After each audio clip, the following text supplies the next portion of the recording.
Este relato é verídico e é contado por toda a minha família.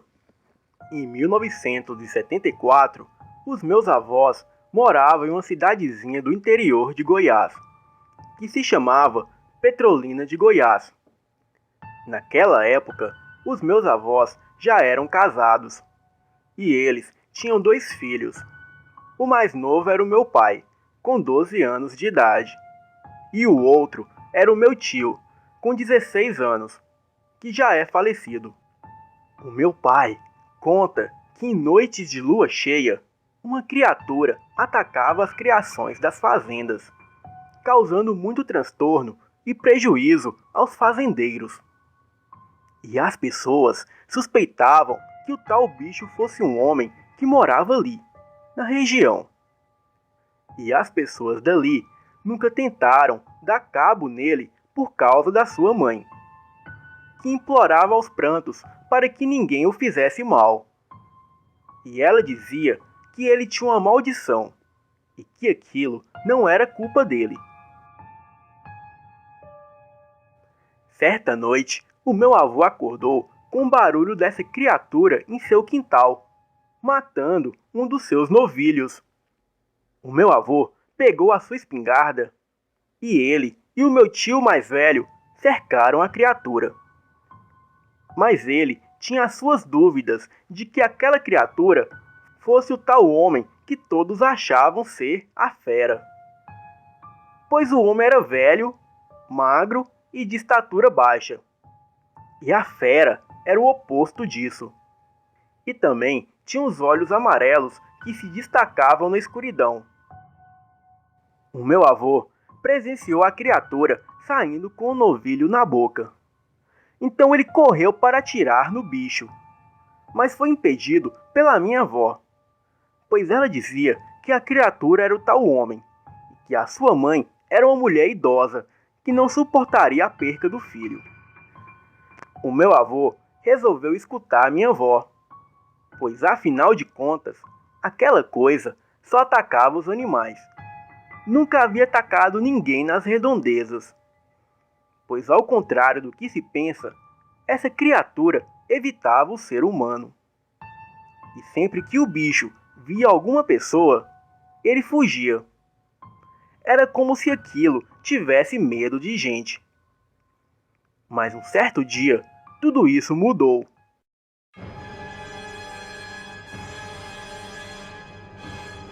Uma jovem muito linda voltava para casa de madrugada.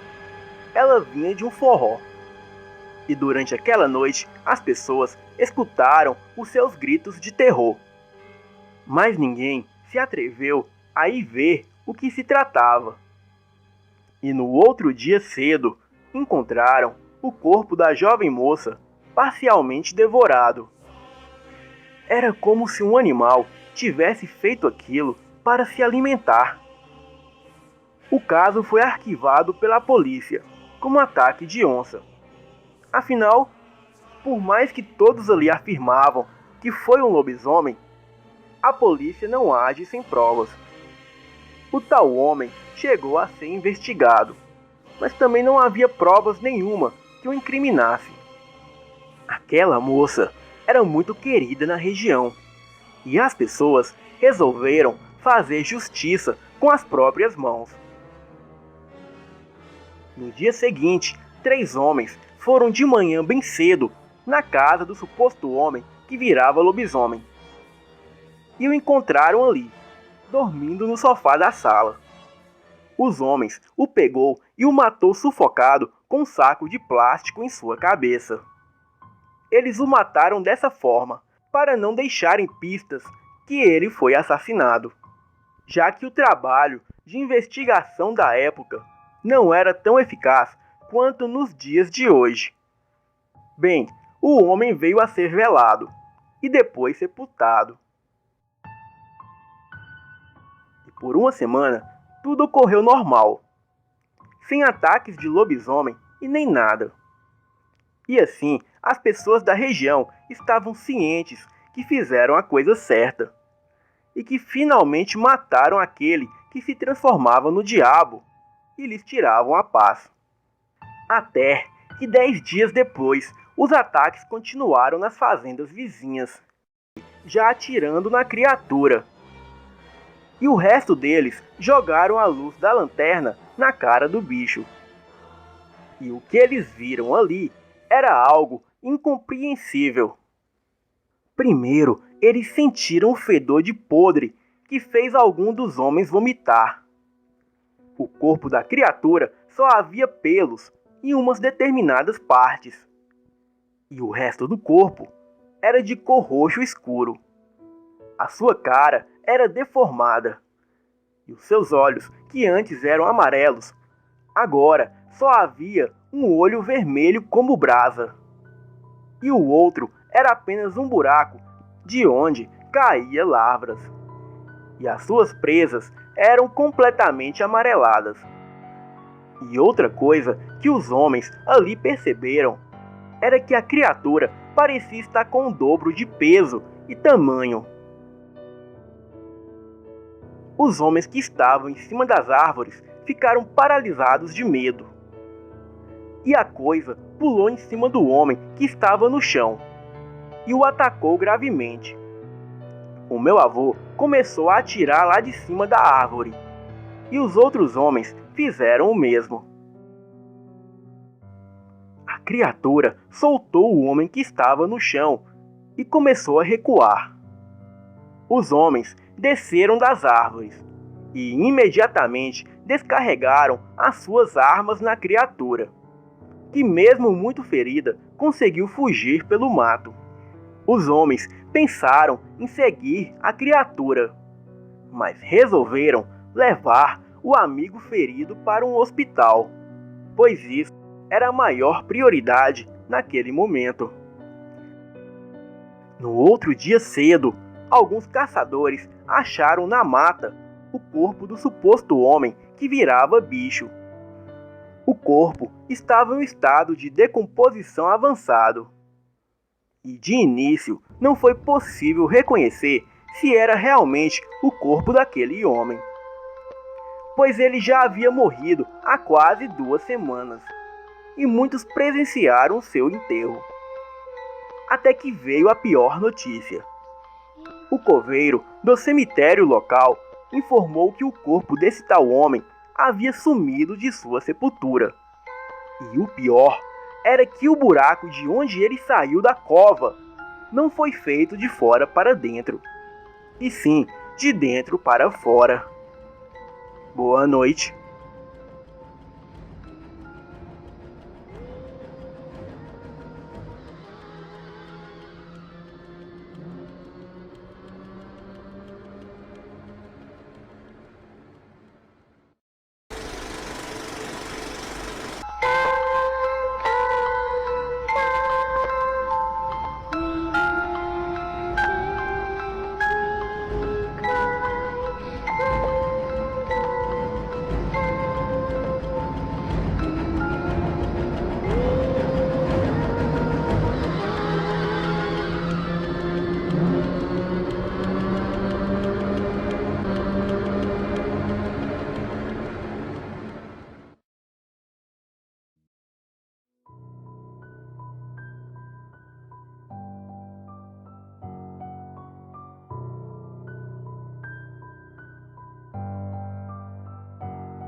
O meu nome é Alice, tenho 22 anos e sou a mesma do relato.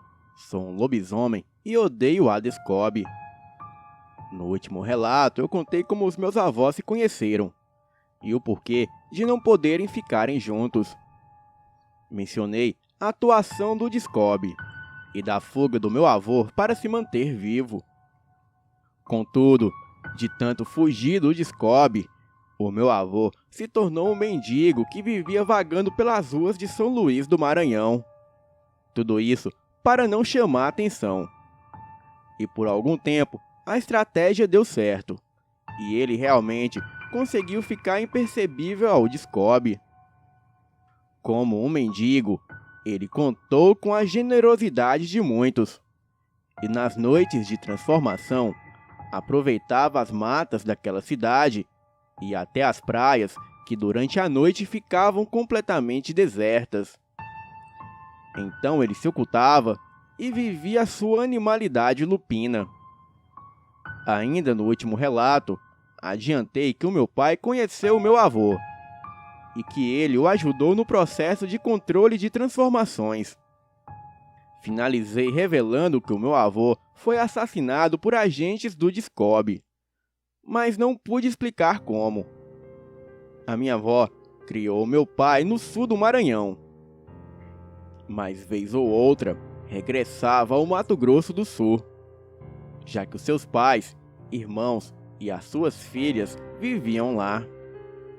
A minha avó tinha pavor do Descobre, e pela suspeita do meu pai herdar a sina lupina, ela decidiu o manter o mais afastado possível do Mato Grosso do Sul, só o levando em visitas à sua terra natal. Na primeira fase da lua cheia, quando tinha 16 anos, o meu pai se transformou.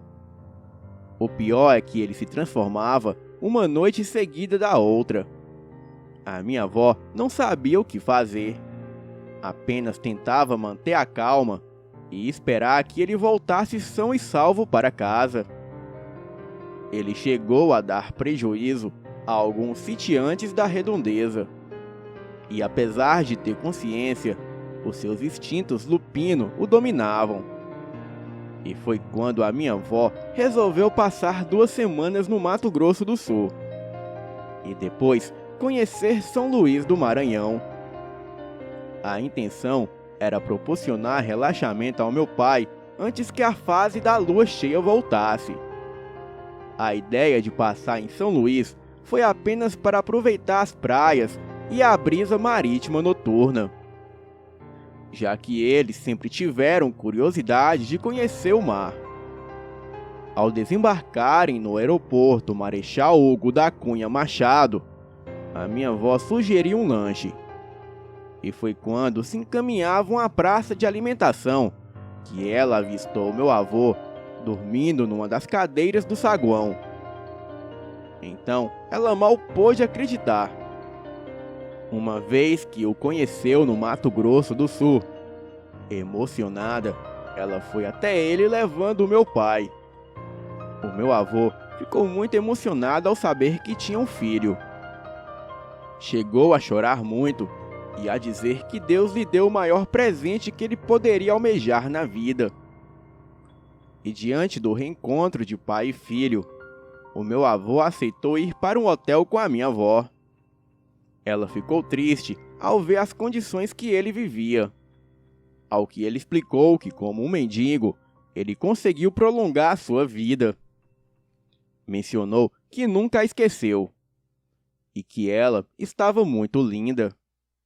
Perguntou se ela havia casado e tinha outros filhos. E nisso ela ficou emocionada. E contou que depois dele não quis saber de homem algum, pois nunca o conseguiu esquecer. Diante disso, eles se amaram por 1 mês. E durante esse tempo, o meu avô ficou sabendo que o meu pai tinha um sangue lupino ativado. E até o levou a alguns lugares onde podia sofrer a transformação sem chamar a atenção de ninguém. E ainda por cima, ter fartura de caças. Sorrindo, o meu avô até comentou que se alimentava muito melhor como lobisomem do que como mendigo. Ele ensinou meu pai a refrear os seus instintos de soltar uivos. Bem, como também resistir à fome desenfreada da transformação para avaliar os riscos da caçada.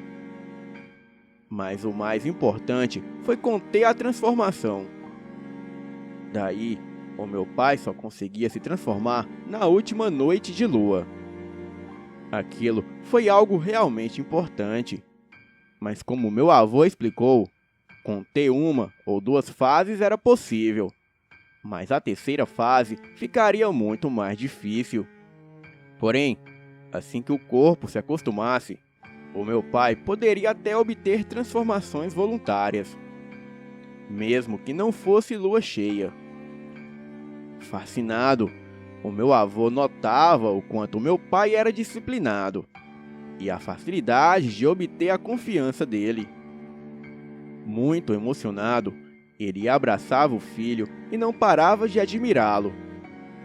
Dizia que não esperava outra felicidade na vida e que se morresse estaria realizado, pois soube da existência do seu único filho.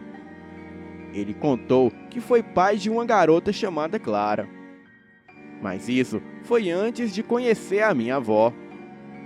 E o Descobre lhe havia tirado a alegria de ser chamado de pai e poder amar um ser originado dele.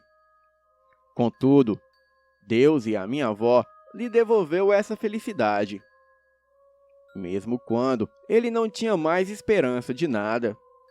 Confessou que tinha muito a agradecer, pois mesmo sem ele merecer ou ter feito algo pelo meu pai, pôde conhecê-lo e contar com seu respeito e carinho de filho, mesmo ele não passando de um mendigo sem importância alguma.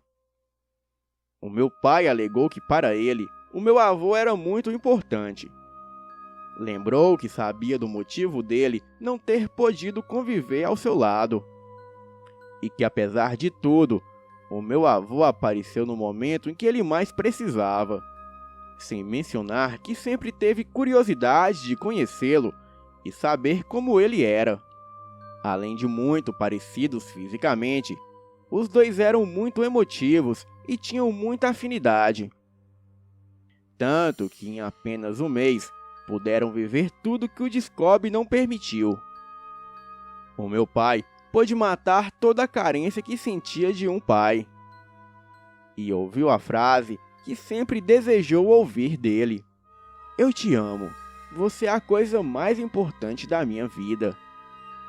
O meu pai sempre se emociona ao recordar do quanto meu avô foi amoroso com ele. No entanto, no penúltimo dia de viagem, o meu avô marcou um encontro com a minha avó, no centro histórico. Ele sempre estava vigilante e pressentia o perigo. Daí, combinou de não ficar muito tempo próximo da minha avó, ou do meu pai. E ficava se encontrando com eles sempre que saíam do hotelzinho que estavam hospedados. Algo que sinto que preciso esclarecer é que, apesar de ser um mendigo, o meu avô era muito limpinho. Tomava banho 3 vezes ao dia. Escovava os dentes sempre ao acordar. E após cada refeição e antes de dormir. Ele conseguia dinheiro oferecendo trabalhos como ajudante de pedreiro. E até vendia quadros que ele mesmo criava. Além de contar com a generosidade de uma senhora bem idosa, que permitia que ele lavasse as suas roupas e deixasse secando no quintal de sua casa. E às vezes ele até a ajudava com dinheiro, pois ela gastava quase toda a sua aposentadoria com remédios. E até nas quintas-feiras, quando o pessoal da Igreja Católica distribuía sopa para os desválidos, o meu avô a levava para receber com ele. No começo, ela tinha até preconceito, mas depois já dizia que a sopa era muito boa. E para alguns, eles eram mãe e filho. Bem, voltando aos fatos, a minha avó compareceu ao último encontro entre ela e o meu avô. Porém, antes que ela se aproximasse dele, um carro preto se aproximou dele. E daquele carro saiu um agente do Descobre, que atirou várias vezes no meu avô. Voltando a entrar no carro, que saiu como se nada tivesse acontecido. O meu avô estava sentado num banco de cimento e olhava para minha avó quando foi covardemente assassinado. A minha avó levou as mãos à boca e começou a chorar. E ela só não foi eliminada porque estava ainda muito longe e não foi vista pelos agentes. E numa velocidade surpreendente, outro veículo, na verdade uma suposta ambulância, surgiu e recolheu o corpo do meu avô. Sem dúvidas, o Discob deu o fim que queria aos restos mortais dele. Na época, o meu avô tinha apenas 41 anos e aparentava ter uns 28. A minha avó ficou desolada, mas procurou manter a calma para contar tudo ao meu pai. Diante disso, eles decidiram regressar ao Mato Grosso do Sul, e o meu pai ficou arrasado. Mas a minha avó procurou lembrá-lo da felicidade que o meu avô sentiu ao conhecê-lo, e que agora ele estava em paz. Com 6 meses do falecimento do meu avô, a minha avó também partiu. Mas foi em decorrência de problemas de saúde que ela já enfrentava, mas nunca foi de reclamar. E foi quando meu pai decidiu se afastar da família e ir para São Paulo atrás de oportunidade de emprego. Ele não parava de pensar no sofrimento da minha avó, que nunca esqueceu meu avô, ao mesmo tempo em que nunca puderam ser felizes juntos. E no sofrimento do meu avô, que viveu como um peregrino e morreu assassinado e sem direitos de ser enterrado pelos familiares. Tudo por conta do maldito Departamento Secreto de Contenção Obscura, que responde pela sigla Discob. O meu pai sentia que precisava seguir o legado do meu avô, pois precisava honrá-lo e sentir merecedor de ser o seu filho. E por isso, com 17 anos, se juntou a um grupo que iria para São Paulo em busca de emprego. E simplesmente se foi. As suas irmãs sempre sentiram muito ciúme dele, e o julgava o queridinho da minha avó. Tanto que ela viveu para ser mais mãe dele do que delas. E por isso, nem fizeram questão de impedi-lo. Por outro lado, o meu pai reconhecia que a minha avó foi realmente mais generosa com ele, mas que era hora dele se virar sozinho e se jogar na vida. Em São Paulo, ele foi viver num alojamento e se mantinha trabalhando como ajudante de pedreiro. Isso no começo, mas por conta das transformações essenciais, ele percebeu que deveria ficar sozinho. Daí, alugou um barraco. E como ele demonstrava não ter nada, ninguém mexia com ele. E chegou a trabalhar de faz-tudo. E até se arriscou como garoto de programa em esquinas. Mas fez aquilo por curiosidade, vaidade e por estar com os hormônios à flor da pele. O meu avô mesmo havia dito a ele que também chegou a ganhar dinheiro muito rápido vendendo o corpo. E como todo lobisomem de consciência, ou seja, lobisomens que mantêm a consciência na forma lupina e que se alimentam apenas de caça, diferente de lobisomens bestiais que comem até cocô de outros bichos, o meu pai tinha fortes instintos bissexuais, o que ajudava muito, pois gays pagavam muito melhor que mulheres carentes. Isso foi o meu próprio avô que havia revelado a ele, sem contar a noção de que era bonito e queria se sentir desejado. E por um tempo, o mantra dele foi: o homem que encanta e é desejado pelas mulheres é lindo, mas o que encanta e enlouquece até os homens é irresistível. Lógico que fazia parte do código de manter a boca e o traseiro intocados. Vocês entendem o que eu estou querendo dizer. Aos 19 anos, ele conheceu a minha mãe. Ela era uma jovem bailarina. E ele se encantou assim que a viu com seu grupo de colegas comemorando uma apresentação. Naquele momento, ele decidiu levar a sua vida mais a sério e fazer o possível para se aproximar-se dela, conquistá-la e tê-la como mulher. O meu pai sempre foi um rapaz bonito e de arrancar suspiros dos amantes da beleza masculina. E ainda hoje, ele permanece esbelto e com um corpo bem definido. Os cabelos lisos e ondulados com enormes franjas. Os olhos verdes, rosto de modelo, voz muito bonita com um jeitinho tímido, mas ao mesmo tempo muito viril e charmoso.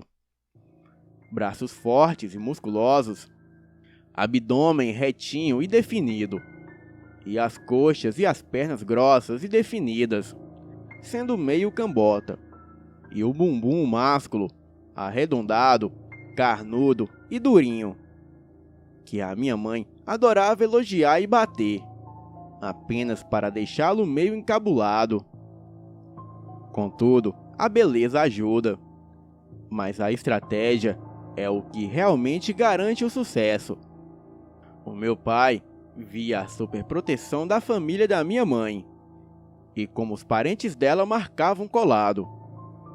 E como meu pai costumava dizer, eles tinham razão em fazer aquilo, pois a minha mãe, apesar de ser um tanto esbelta, até demais, ela também era uma mulher muito bonita.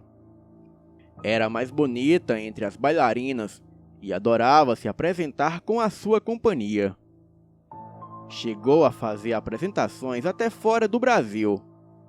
Sempre foi muito meiga, gentil, sorridente, mas procurava fugir dos assédios. O meu avô fazia questão de acompanhá-la de perto. Daí, o meu pai, que sempre teve um chamado para a dança, embora nunca se interessou, começou a acompanhar as apresentações do grupo dela. E até mesmo inventou que queria ser um bailarino. E como era um rapaz jovem, mas estratégico, ele se aproximou de um colega dela que era gay, jogando seu charme para o rapaz, pois sabia que rapazes gays eram mais fáceis de acolher pessoas e dar oportunidades a elas. Entretanto, o meu pai se aproximou de maneira respeitosa, dando a entender que só queria apenas uma oportunidade para dançar, e que nem percebia que o bailarino era gay. E o rapaz se colocou à disposição para ajudá-lo. E em pouco tempo, o meu pai conseguiu entrar para o grupo e chamar a atenção por sua beleza e facilidade em aprender. Mas os seus olhos estavam voltados mesmo era para minha mãe. Ele percebeu que a maioria dos seus colegas eram arrogantes e muito cheios de si, também extremamente competitivo. Contudo, decidiu se portar com humildade e estimular a união de todos. E assim como era gentil e carinhoso com as meninas, tratava os amigos gays com muito carinho, e os héteros com molecagem, mas evitando ridicularizar ou ofender quem quer que fosse. Mas todos perceberam que ele estava de olho na minha mãe. E apesar dele não esconder que financeiramente era o mais pobre, a minha mãe não resistiu às investidas dele e ambos acabaram namorando. O meu avô materno tinha um sonho de ter uma bela propriedade no campo, para passar alguns finais de semana, e até mesmo receber os amigos. E com o tempo, o meu pai revelou que a sua origem era interiorana, e que também conhecia muito a vida no campo. O meu pai passou 3 anos na companhia de dança, e só a abandonou porque conseguiu se casar com a minha mãe, e decidiu viver no campo. Os meus avós maternos até comentavam que não sabia qual era a mágica que o meu pai tinha, pois ele conquistava e cativava a todos à sua volta. O maior desafio do meu pai foi revelar à minha mãe que era um lobisomem, se bem que ele sempre chamou a atenção de todos por sumir do nada e só aparecer dias depois. Ele inventava desculpas, mas na verdade precisava ceder às transformações. E foi quando o meu pai chamou a minha mãe para uma conversa e avisou que a amava muito. E por isso, só se casaria com ela depois de revelar o segredo mais difícil de sua vida. Lógico que ela não acreditou que ele fosse realmente um lobisomem. Mas ao vê-lo se transformando, ela quase teve um ataque do coração. Mas ainda assim, depois de 2 dias fugindo dele, ela confessou amá-lo muito para romper o que tinham. Contudo, só queria que ele não a comesse. Porém, apressou-se em explicar que não queria ser comida no sentido de servir de alimento, e não no sentido de ser satisfeita sexualmente. O meu pai começou a sorrir e disse que até respirou aliviado com a explicação dela, pois ele era muito viciado em comê-la e não sabia o que fazer se ela parasse de ceder a ele. Depois pediu para ela não se preocupar, pois ele só a comeria no sentido sexual mesmo. A minha mãe é 2 anos mais velha que ele, e aos 25 anos lhe deu o primeiro filho. E como meu pai conhecia significados de nomes lupinos, decidiu chamar o seu primogênito de Muriel, que significa o anjo das muralhas ou aquele que me protege. O Muriel nasceu no hospital, e para garantir que tudo transcorresse bem, a minha mãe se mudou no último mês da gestação para a casa dos seus pais, na cidade. O meu pai preferiu ficar cuidando do sítio e motivando seus trabalhadores a dedicarem-se aos afazeres. Por outro lado, ele precisava fechar acordo para escoamento de queijo e outros produtos que produzia, sem mencionar devolver aos meus avós tudo o que investiram na compra e reforma da propriedade. E com o mês do nascimento do Muriel, o meu pai conheceu uma cigana de idade avançada, chamada Filomena. Ela tinha conhecimento de magia lupina, e enquanto ele negociava uma cria de porcos com ela percebeu pelas sutis características e gestos que ele era um lobisomem.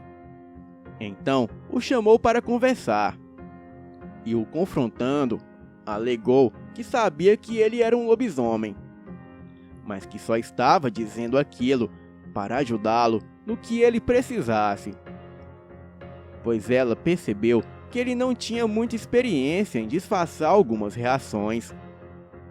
E assim que soube que ele tinha um filho com a minha mãe, ela explicou dos perigos de um lupino engravidar uma simples humana. E foi quando ele soube do risco de transformação da mulher em uma lupina louca. Entretanto, a dona Filomena o acalmou e explicou que do Muriel a minha mãe estava fora de perigo, pois o risco só ocorre em gestação múltipla, principalmente se um dos bebês ou todos os bebês forem meninos. E caso serem 2 meninas, é muito raro que aquilo aconteça. Revelou que a alta dose de testosterona lupina no sangue da mãe era o que ocasionava tal mutação. Contou que ela era uma parteira de mão cheia e já havia feito partos de crianças lupinas, bem como já havia feito acompanhamento com mães em risco de transformação em lupina louca.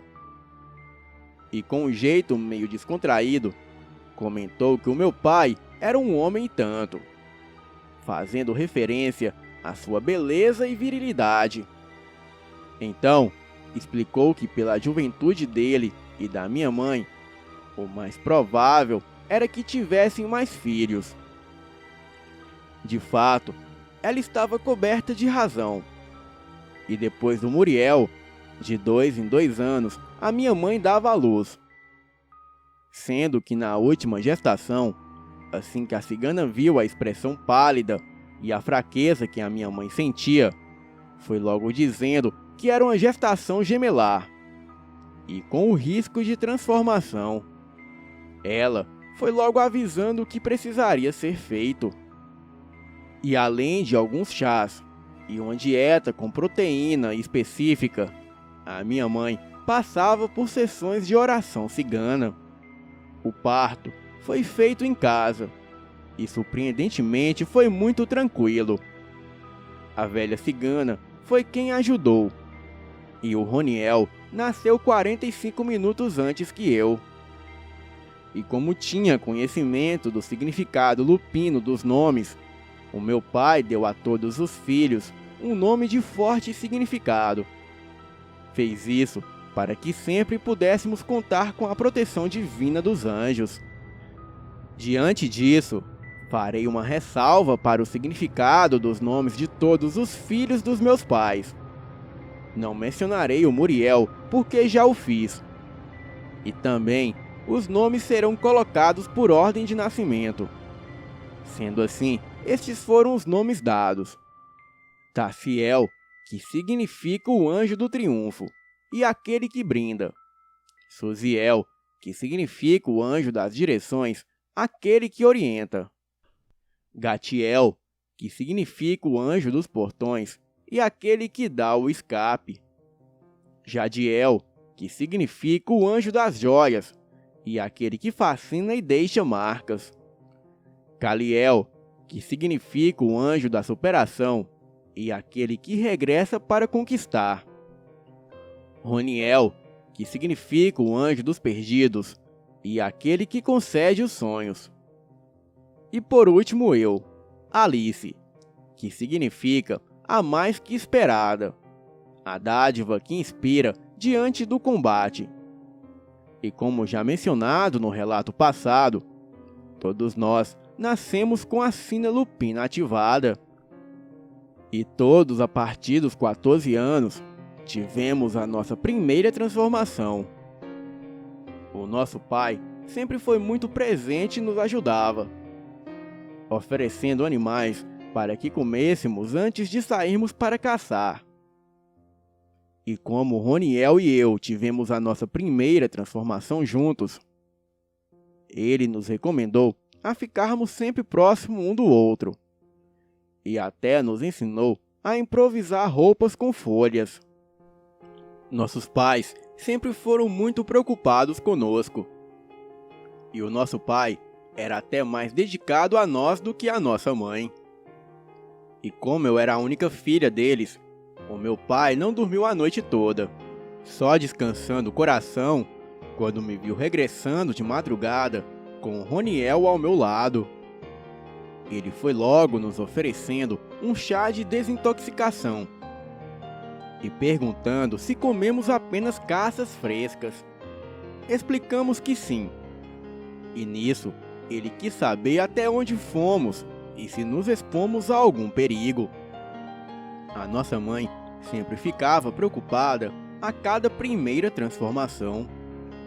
E para evitar que corrêssemos perigos sozinhos, o nosso pai sempre caçava conosco e nos treinava a sermos silenciosos e a não nos focarmos unicamente nas caças, mas nos perigos de exposição.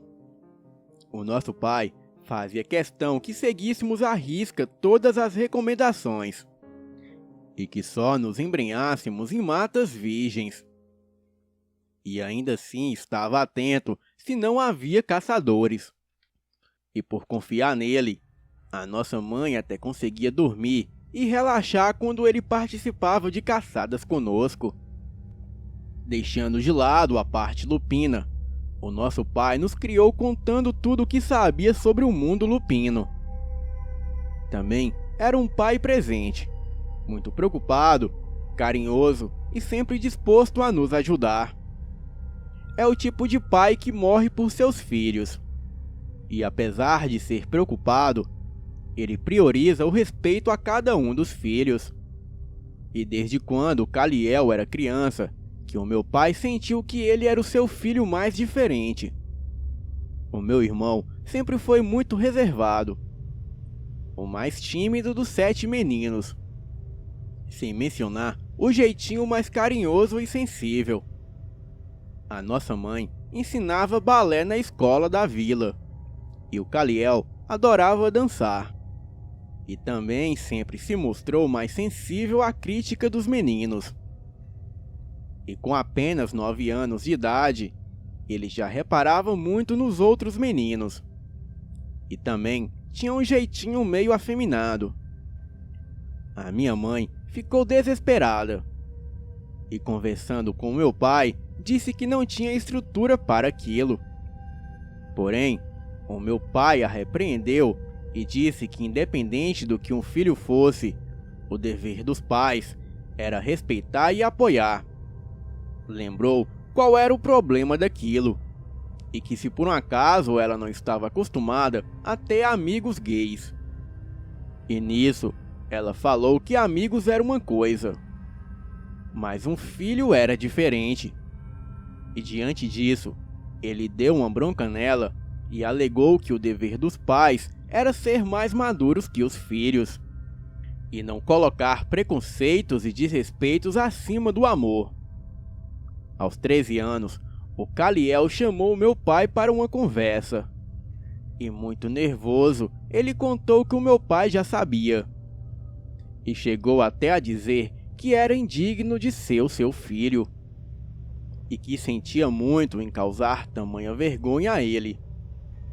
Nisso, o meu pai o abraçou e contou que conhecia cada um dos seus filhos. E sempre soube o que o Caliel era. E depois comentou que ele era sim, digno de ser o seu filho, pois confiou nele ao expor algo tão íntimo.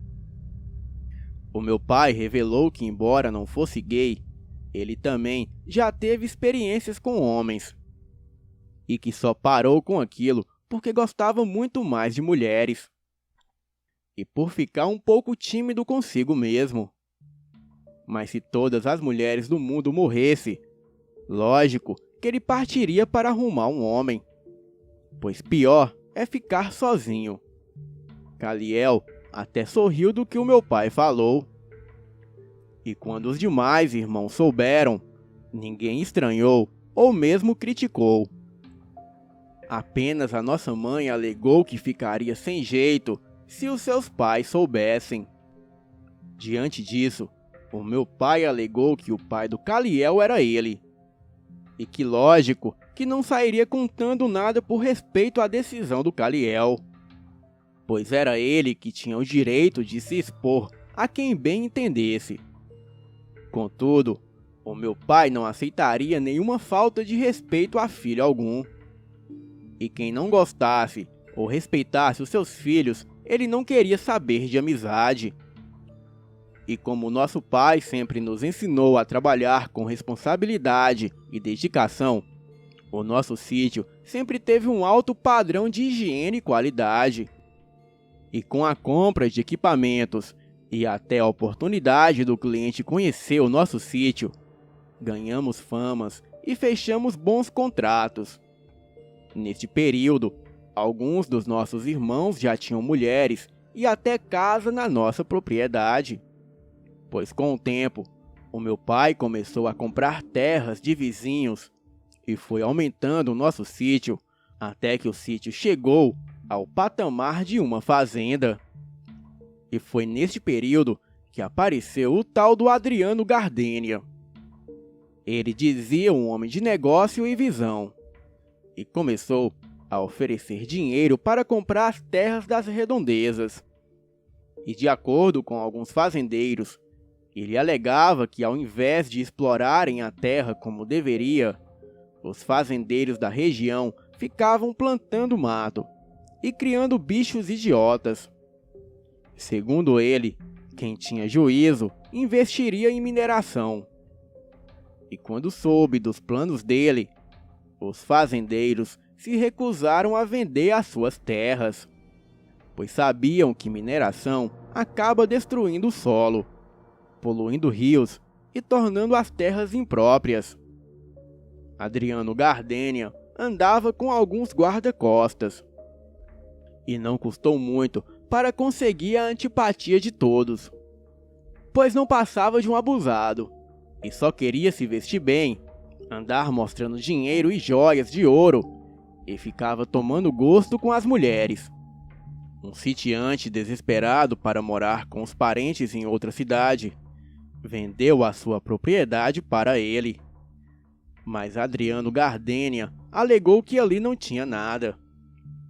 E meses depois, ele decidiu morar no tal sítio com a mulher e seus 5 filhos. A primeira coisa que ele fez que desagradou meu pai foi tomar gosto com a minha mãe na escola. Isso no dia que foi matricular o Amsterdã, o seu filho caçula de 17 anos. Quando soube disso, o meu pai foi até ele tomar satisfação. Ao que ele disse que não tinha culpa da minha mãe ser gostosa. E quem mandava o meu pai ser um imbecil que deixava a minha mãe andar vestida como uma bailarina e se abrindo toda, mostrando seus atributos de graça? O meu pai não ouviu mais nada e partiu para cima do Adriano, desferindo socos, chutes e por pouco quase o estrangulou. Adriano não se intimidou no começo da briga, mas levou a pior. Inclusive, perdeu 2 dentes. Um dos homens quis atirar no meu pai, mas ele não permitiu. Disse que adorava uma boa briga e que ter apanhado para um fazendeiro matuto só o deixou mais contente, pois sabia muito bem o que fazia para tirar o matuto do sério. Uma semana depois, ele apareceu na casa do meu pai, oferecendo dinheiro para comprar sua propriedade. Ao que parece, ele não sabia que o meu pai era dono da terra. E ao reconhecê-lo, alegou que começaram com o pé esquerdo. Lógico que o meu pai não quis conversar com ele e o tocou para fora de nossas terras. E foi quando ele disse que o meu pai era um homem de sorte, mas não sabia aproveitar nada que tinha, nem as terras e nem a mulher. O Muriel foi quem segurou o meu pai. E foi quando o Adriano deu uma piscadinha para ele. E o olho esquerdo dele ficou vermelho. Naquele momento, o meu pai percebeu o que ele realmente queria. E nisso, ele decidiu nos reunir e contou que agora sabia o que tinha por trás de tantas provocações. Adriano Gardenia era um cane. E mal ele calou a boca, e nos aparece a nossa velha cigana, a dona Filomena, querendo falar com ele. Ele ficou intrigado, ao que ela contou que assim que soube da briga do meu pai com o novato do vilarejo, decidiu consultar algumas entidades ciganas. E foi quando foi informada que estávamos correndo grande perigo, pois as entidades contaram que o antigo sitiante que vendeu a propriedade para o Adriano Gardenia estava morto. Ela contou que as entidades levou seus olhos para presenciar o momento em que o sitiante fechou o negócio. Ele recebeu o dinheiro e assinou a documentação. E depois o homem foi abordado no caminho, onde teve o seu dinheiro roubado por um grupo de 4 pessoas e um carro vermelho. O sitiante foi roubado, levado para a mata, foi morto e enterrado. A última visão da dona Filomena foi Adriano Gardenia sorrindo com todo o dinheiro na mão. Ela contou que nessa última visão, ele tinha os olhos vermelhos como um demônio. Bem, ela tinha dúvidas, mas ao passar pelo carro dele na estradinha, o seu amuleto contra cane se ativou. Meu pai e ela ficaram conversando.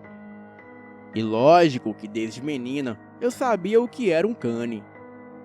Um idiota que, para se tornar lobisomem, faz pacto com entidades. Bem, elas dão o que eles querem, mas para poderem vagar pela noite destroçando tudo. Ouvi a dona Filomena contando ao meu pai que, assim como existem 2 tipos de lobisomens, os que têm a consciência na forma lupina e os que são mais bestiais tendo a consciência de um lobo quando transformados, também existem dois tipos de canes. Os canes pactuados por selos, que são os que renovam pactos com entidades que há muito tempo acompanham a sua família, apresentando marcas de pacto no peito ou na coxa. E tem transformação lupina, sem necessidade de apoio de feiticeiras, pois o feitiço antigo do pacto basta. E também tem os canes de prenda, que são aqueles que pela venda da própria alma conseguem favores das entidades. Mas para ter a transformação, precisa repetir os rituais de transformação sempre que quiserem adquirir a forma lupina. Daí, mantinha uma feiticeira consigo para cultuar as entidades e invocar as rezas em círculos de possessão. Esses são os canes menos difíceis de derrotar, pois amuletos consagrados enfraquecem a conexão com as entidades. O segredo para a vitória era romper a influência das entidades, e uma magista conhecedora de magia lupina poderia combater tais feitiços. A dona Filomena revelou que a transformação do Adriano, e provavelmente de todos os que o acompanham, era de prenda. Daí, havia uma feiticeira com eles rogando às entidades e as cultuando praticamente dia e noite. Explicou que as entidades pediram para que todos os que aceitassem fazer negócio com eles fossem mortos na bala e oferecidos a elas. Mas a primeira pessoa que o confrontasse deveria ser morta, e ter todos aqueles que habitam a sua casa mortos pela fera. Diante disso, o meu pai ficou preocupado, não por ele, mas por sua esposa, filhos, noras e até netos, pois sabia que um cane tinha a força de 3 lobisomens, e em sua casa, em condições de confronto, eram apenas 9. E sabe-se lá contra quantos canes. Nisso, a dona Filomena falou que havia uma maneira de ajudá-lo, mas ela precisava de um pedacinho do vestígio da chegada de cada um dos filhos dele ao mundo. E além dela ter que posicionar amuletos na propriedade. O meu pai perguntou o que era o vestígio que ela falava, ao que ela contou que era parte do umbigo que caía de todos os seus filhos. E nisso meu pai sorriu, e disse que tinha guardado não só o de cada filho, como também o dele mesmo, pois a minha avó guardava com carinho a sobra do umbigo dele, já que era uma lembrança do seu único filho homem. E ainda por cima, pediu que ele continuasse guardando depois da morte dela. Impressionada, a dona Filomena comentou que era por isso que os filhos deveriam acatar os conselhos dos pais. Ela explicou que só precisaria de um minúsculo pedaço, apenas para confeccionar cordões com pingentes contendo cada pedacinho dentro, sendo que seriam exclusivos a cada um conforme o seu vestígio de umbigo. E adiantou que com as orações ciganas se tornariam poderosos amuletos de proteção. E com isso, a luta seria mais equilibrada. E enquanto os meus pais estavam preocupados, os meus irmãos estavam muito empolgados. E de acordo com a dona Filomena, o ataque aconteceria na primeira noite de lua cheia, pois as entidades da casta lupina se tornavam mais poderosas naquelas circunstâncias. E mesmo todo o cane era precipitado no ataque. O meu pai passou a treinar todos os filhos, ensinando-os que não era bom subestimar um cane, pois ele sempre golpeava para matar, sem mencionar que eram furiosos. E até mesmo quando tinham alguma consciência humana, as tinham em flash. 2 dias depois, a dona Filomena trouxe os cordões e pediu que não tirássemos por nada, e que não nos preocupássemos, pois eles não se desprenderiam de nós quando estivéssemos transformados. E também seriam imperceptíveis quando estivéssemos na forma lupina. Completou que o resto seria por conta dela, que se focaria em invocar entidades ciganas para atrapalhar os feitiços da magista, que provavelmente era uma mãe de santo. Bem, faltavam 7 dias para a lua cheia, quando meu pai saiu para comprar ração para os porcos. E com ele estava o Muriel, o Taciel, o Roniel e o Caliel. Eles já estavam colocando tudo na velha caminhonete, quando o Adriano Gardênia chegou com todos os seus filhos, o Sidney, Leon, Cairo, Orlando e Amsterdã. Todos muito bem vestidos para o padrão do lugar, exibindo joias de ouro e com uma expressão de deboche. E foi quando o Adriano voltou-se a nós e disse: "Aí, sério, passa lá em casa para pegar um pouco de sal." Ele comentou antes de começar a sorrir, sendo acompanhado pelos idiotas dos filhos dele. O meu pai comentou que se ele não se achava velho para ficar de deboches adolescentes. E nisso ele comentou que velho quem saberia era a minha mãe, quando ele desse o fim merecido ao meu pai e estivesse se divertindo com ela. Muriel segurou o braço do meu pai e fez sinal para ele não dar ouvidos à provocação. E nisso, para se exibir, o Leon voltou-se ao Caliel e perguntou qual era o problema dele. Se por um acaso ele estava o achando bonito. E Caliel respondeu que quem achava Carniça bonita era o Urubu. E nisso o Roniel e o Taciel começaram a sorrir, mas fizeram mesmo aquilo por rirem de qualquer coisa. E diante disso, o Sidney comentou que era para eles sorrirem mesmo, e sorrirem bem, pois daqui a uns dias seria ele que estaria sorrindo na sepultura de toda a nossa família. Depois disso, eles se dirigiram à loja de artigos religiosos ao lado. Roniel e Muriel iam sentados na carroceria juntamente com as rações, enquanto Taciel e Caliel iam dentro da cabine com o nosso pai. E foi quando o nosso pai comentou que, pelo jeito, o Adriano iria arriscar a vida dos próprios filhos no ataque, pois todos estavam com cheiro de enxofre, o que deixa claro que estavam fazendo rituais de preparação para receberem as entidades. Nossa mãe estava muito preocupada, mas o nosso pai pediu para ela ter fé. E foi quando Caliel decidiu dar umas voltas de bicicleta e se deparou com Amsterdã. Ele pediu para falar com Caliel e disse que era melhor toda a nossa família ir embora e deixar a fazenda.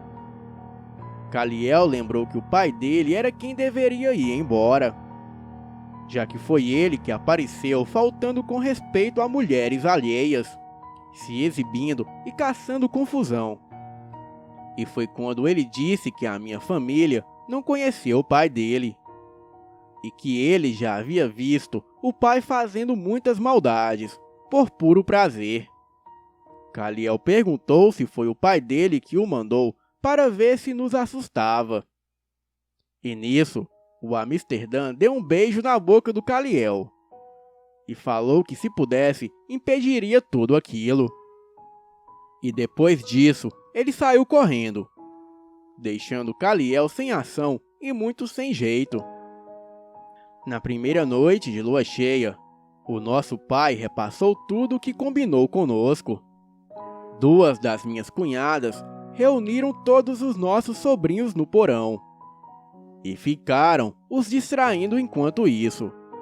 A dona Filomena, a nossa mãe e mais 2 cunhadas ficaram no quarto preparando tudo para os rituais de apoio. E foi quando fomos para a porta de casa e arrancamos as nossas roupas.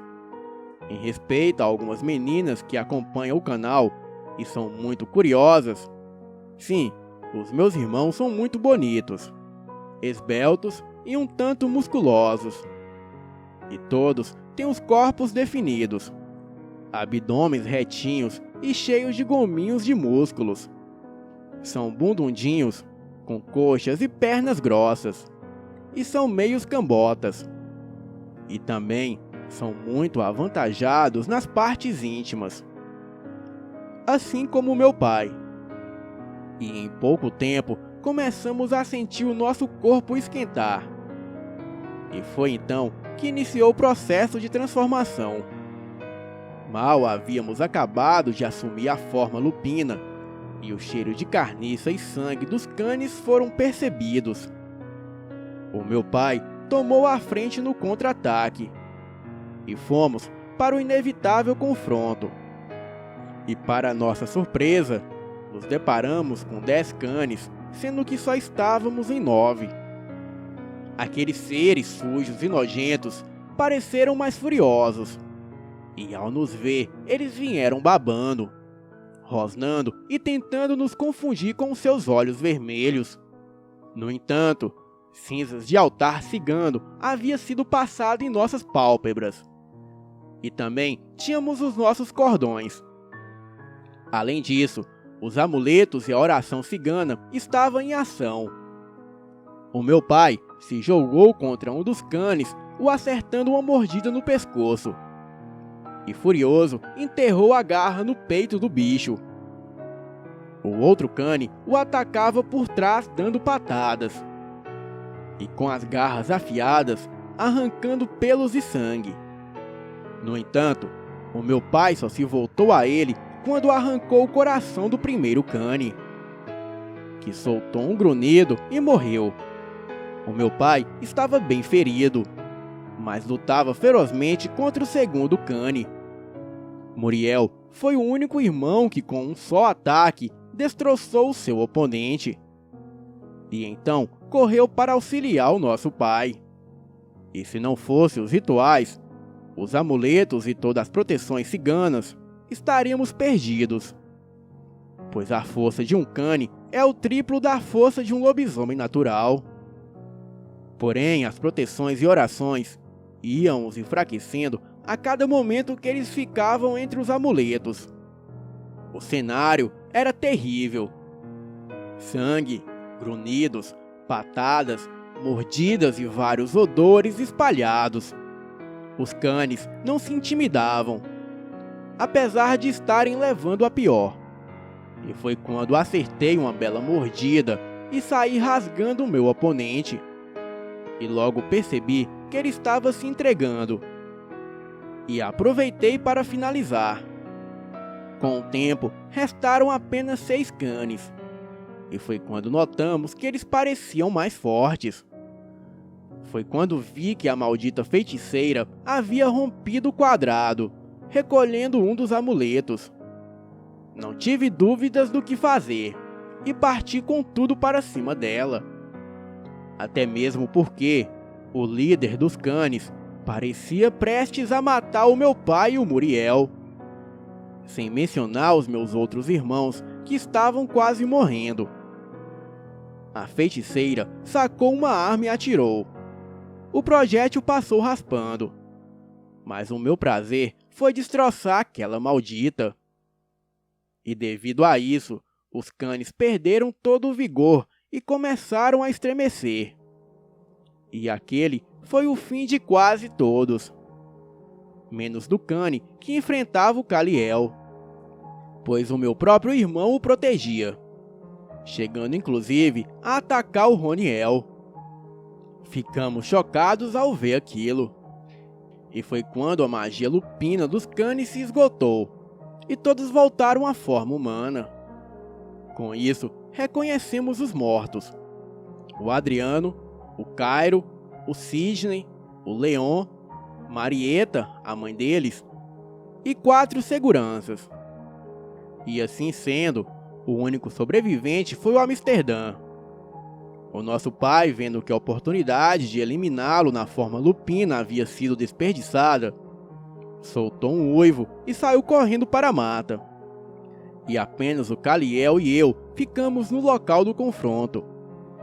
Amsterdã gritava tomado de dor e chorando dolorosamente a morte de sua mãe e dos irmãos. E depois ele sentou-se ao chão e ficou pranteando o fim de todos. E quando meu pai e os meus irmãos regressaram já na forma humana, encontraram Kaliel abraçado ao Amsterdã, que parecia completamente perdido. Irritado, o Roniel perguntou o porquê do Kaliel tê-lo atacado e o acusou de proteger um inimigo. O meu pai pediu que os demais filhos recolhessem os corpos e os levassem para o fosso onde seriam queimados e depois encobertos por terra. Nisso, o Amsterdã implorou que a mãe dele não, e aos prantos revelou que ela nem queria participar daquilo, e só aceitou porque teve medo de perder os filhos, e disse que preferia morrer com eles a perdê-los numa única noite. Todos os irmãos odiaram a atitude do Kaliel, mas o meu pai, mesmo não concordando, o apoiou. Amsterdã enterrou a sua mãe numa sepultura e reconheceu que, apesar de sua dor, agradecia a generosidade da nossa família, pois sabia que perdeu toda a sua família no momento em que todos se tornaram cães e saíram para dizimar todos nós. E por amor ao Kaliel, o meu pai permitiu que o Amsterdã ficasse conosco. Kaliel pediu perdão a Roniel e depois aos demais irmãos. Implorou que eles fossem misericordiosos e demonstrassem que não éramos iguais aos cães. E com o tempo, o Amsterdã foi aceito por todos nós, pois ele não era um cane pactuado, e com a morte da feiticeira não poderia mais se transformar. E por outro lado, ele demonstrou amar muito Kaliel. Contudo, há sempre uma pitada de desconfiança se um dia ele não se voltará contra nós. Se bem que a dona Filomena garantiu que o amor de Kaliel e do Amsterdã veio de vidas passadas, e que essa é a primeira vez que eles realmente puderam ficar juntos, pois sempre viveram um amor proibido e muito perseguido por terceiros. Ela até aceitou fazer o casamento simbólico dos dois. E desde então, eles se reconhecem como verdadeiro amor um do outro. Hoje, 3 anos depois, sou casada e mãe de 2 meninas. O meu esposo é um homem muito amoroso e nos ajuda a tocar a fazenda. Todos os meus irmãos são casados e pais de família. Continuamos morando na propriedade de nossos pais, cada um em sua casa própria, feita em mutirão por nós mesmos. Kaliel e Amsterdã continuam juntos e têm 4 gatos e 5 cães, que são o xodó de ambos. E apesar das diferenças, todos nós damos bens e somos muito unidos, mas sempre vigilantes a perigos, principalmente os que envolvem o DSCOB, Departamento Secreto de Contenção Obscura. Boa noite.